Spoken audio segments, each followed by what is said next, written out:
So, as you know, I've been reading here in Swami Nikhilananda's Self Knowledge, which is a writing by Shankaracharya. He has a little section here on self control and goes into it at some depth. And I'm not really a customer, haven't read in many places where they go in and grab something like a single practice and just dive into it like this and wanted to share it with you. It's very insightful.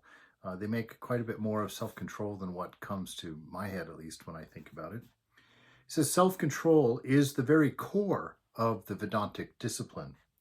Without it, no progress is possible in spiritual life or any success in meditation. So, I mean, that's a pretty straightforward saying there that learning to control ourselves, being in charge of ourselves, is primordially necessary, I mean, fundamentally necessary for making any progress in spiritual life. By means of self-control, one empties the mind, as it were, of its worldly contents, its transient desires and passions, and then, through contemplation, fills up the void with the spirit of truth. The attempt to meditate without practicing self-control is as futile as to irrigate a field without first closing up the rat holes through which the water is leaking away. So it's something that we need absolutely to begin with. And it's this idea of emptying out the mind with its cravings for these temporary patches to our desires.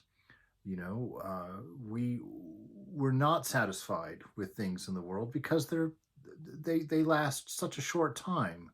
You know, you buy anything and it slowly decays and it needs to be replaced.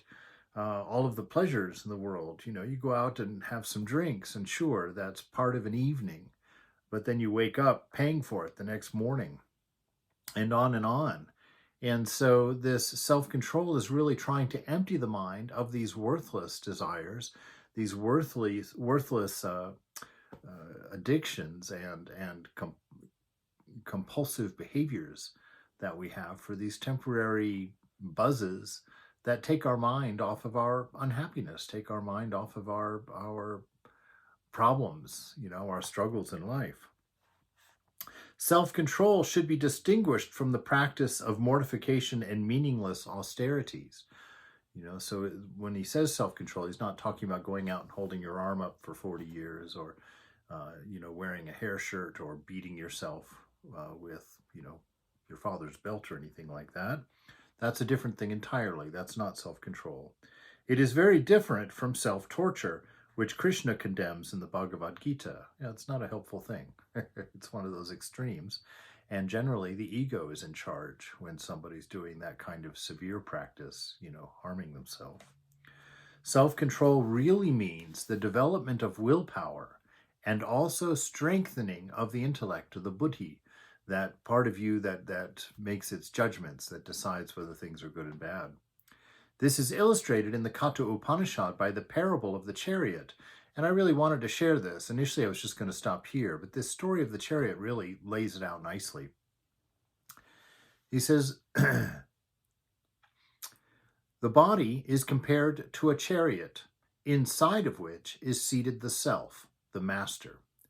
The buddhi, or the intellect, is the charioteer, and the mind, the reins.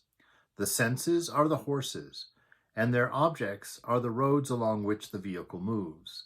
The chariot serves the purpose of taking to the destination the master, who is the supreme self, temporarily identified through ignorance with the body, the senses, and the mind.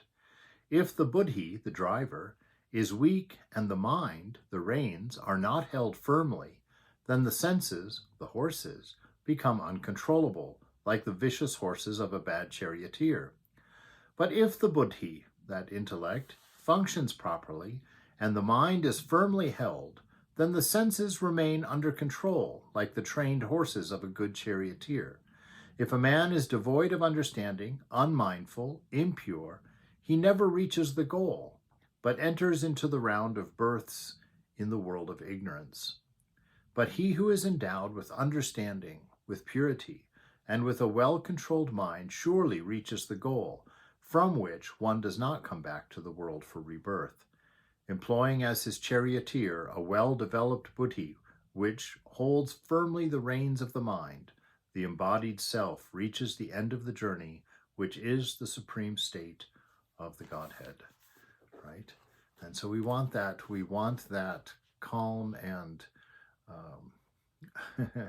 uneventful, I guess, in a way, chariot ride. You know, we don't want to be bouncing along through the fields. We'd like to stay on the roads. We'd like to go at a steady pace. We don't want to be running on and off the sides of the road and hitting all manners of troubles. And we don't want the horses being undecided in which direction they're going. We need all the horses going in the same direction.